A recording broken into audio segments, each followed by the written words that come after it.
Canadian Bulldog for wrestling merchandise and memories. That's merchandiseandmemories.com. And welcome to another edition of Bulldog's Unboxings. What you see in front of me here is the WWE Ruthless Aggression figures series number 3. Now you may have some questions. First of all, why series 3? You've never covered these Ruthless Aggression figures before. The simple reason is that the distribution of these in Canada has been really, really sparse. And there are a few of these figures that I actually really want in the Ruthless Aggression series. There's an Undertaker biker version I think it was really cool. The Eric Bischoff with like double heads, and that was one I really wanted. The Stone Cold with the camo gear. Unfortunately, they're just not really available that frequently in Canada. So this is the first one I've seen, at a decent price in the retail market. So that's why. And you also may be asking yourself, like, these are really dated figures. They came out in 2022 and you're reviewing them 2 years later. Very true. But unfortunately, like, we just received them in the last, 6 months or so. And I'm finally getting around to reviewing them now. So that's the delay. There are 3 figures in this set. We're going to analyze them one by one. And just, as a quick primer, if you're not familiar with the Ruthless Aggression figures, maybe you live in Canada and haven't seen them.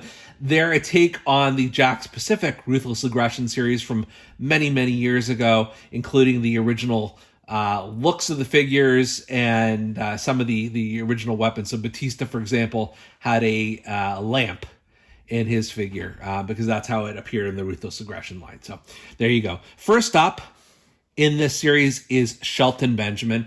I am excited about this one just because I have not had certainly not in Mattel, I have not had a Shelton Benjamin figure, so excited to get one. This is also from a period of time where Shelton Benjamin was, a big deal. He had just split from his tag team partnership and with Charlie Haas. I had to think about that for a second.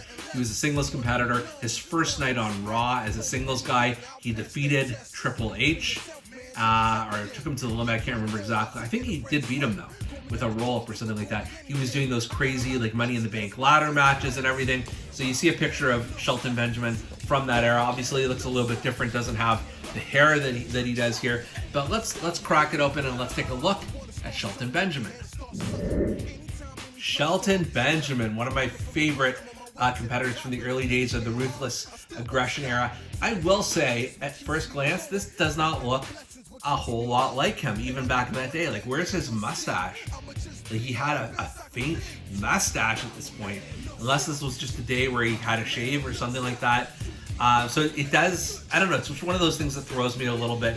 The overall depiction of him is fine. He's got sort of the height to him, the right color trunks and all of that stuff. It seems to be lacking a little bit something.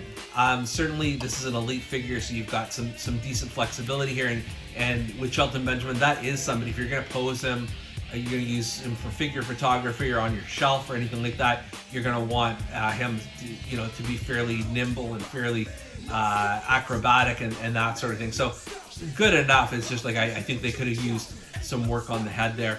In addition to extras, he comes with this ladder. I don't know if I have a Mattel WWE ladder. This is the first time I think I've actually had that. I could be wrong.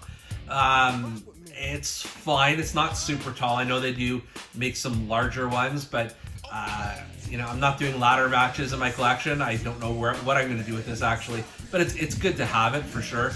And then he comes with 2 alternate hands here. So he has the punching, the fists he's got, and then he's got these C grips here. So a bit of added value there. Overall, this is not, I was anticipating this one, and just noticing that he doesn't have the stash there just really does throw it off for me. But net, I'm glad that I've got a Shelton Benjamin in my collection.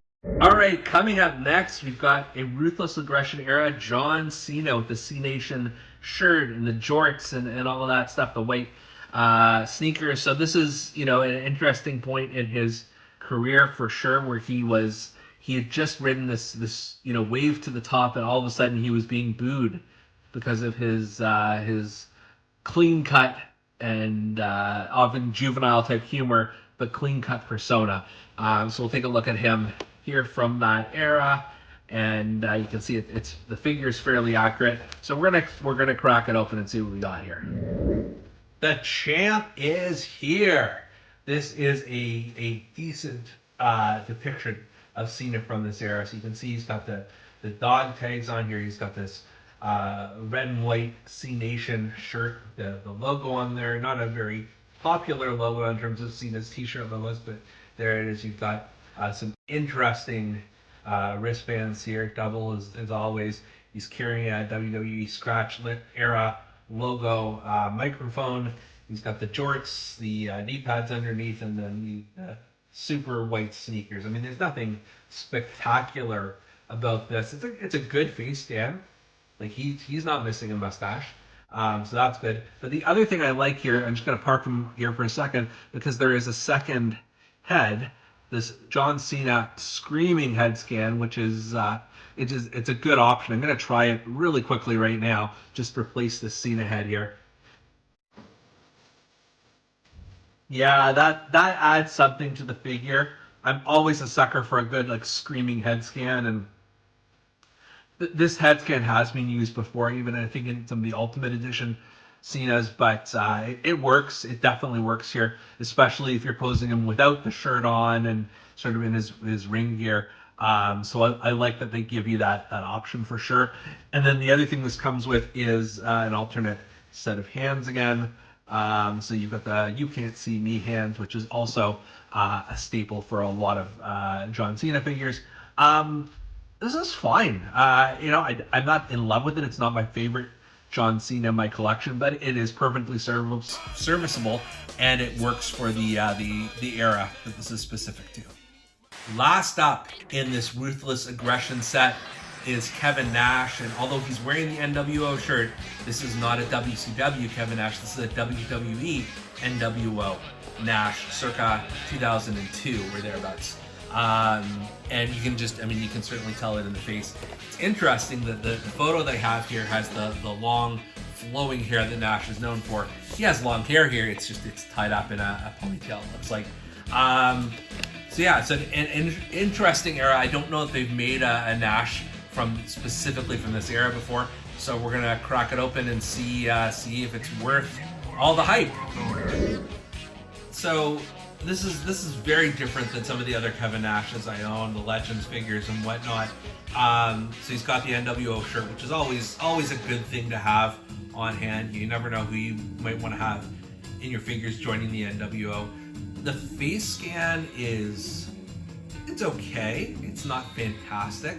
I mean, this is an older Nash for sure, so you take that into account. I don't know. I can tell it's him. Don't get me wrong, it's not a Shelton Benjamin situation, but it's not the best. I do like the ponytail here. It's something that's different. Not all of them need to be long hair. Kevin Nash, so I'm fine with that. And then he's got the leather pants and his boots there. You notice the hand comes with the two sweet fingers on one hand, and then just a sort of a C grip. Like the detail on the tattoos here, of course, and I'm just wondering if there is, whoops, just knocked the camera over. I just wanted to see if there is a trunks underneath, or if it's just a bare shirt. No, we've got, oh, okay. See, I didn't even know this. So he's got the NWO logo, which isn't great, but it's on his trunk, so you can pose him that way. This is good for if there was a Scott Hall Elite that came out in one of the WrestleMania series. I don't have it, unfortunately, but it would have been a perfect pairing with this one because it's the same era of the NWO, the sort of their last stand. It's fine. I mean, he's got the height, he's got the look to him. The mold is overall quite accurate. It's certainly not my favorite Kevin Nash though. And then in terms of extras, so he's got the alternate C grip, and he's got the alternate 2 Sweet hand.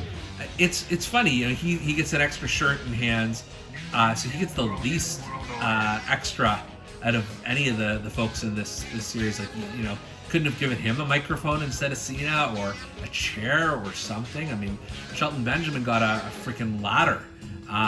So it's just a little lacking, but you know, is it a good Kevin Nash figure? Yes, it is. It's just, like I said, not my favorite. If you are a fan of the Ruthless Aggression era, I think these figures will fit your collection just fine. None of them are terrible, but I'd also say none of them are great. Like, none of them are, you know, going to occupy any space on my various shelves. I don't think. Certainly not at this time. I like that you do get a ladder with this figure. But overall, I mean, this is a decent set. This is not an all-time set. That's how I would characterize it for Bulldog's unboxings. I'm Canadian Bulldog, and we'll see you next time.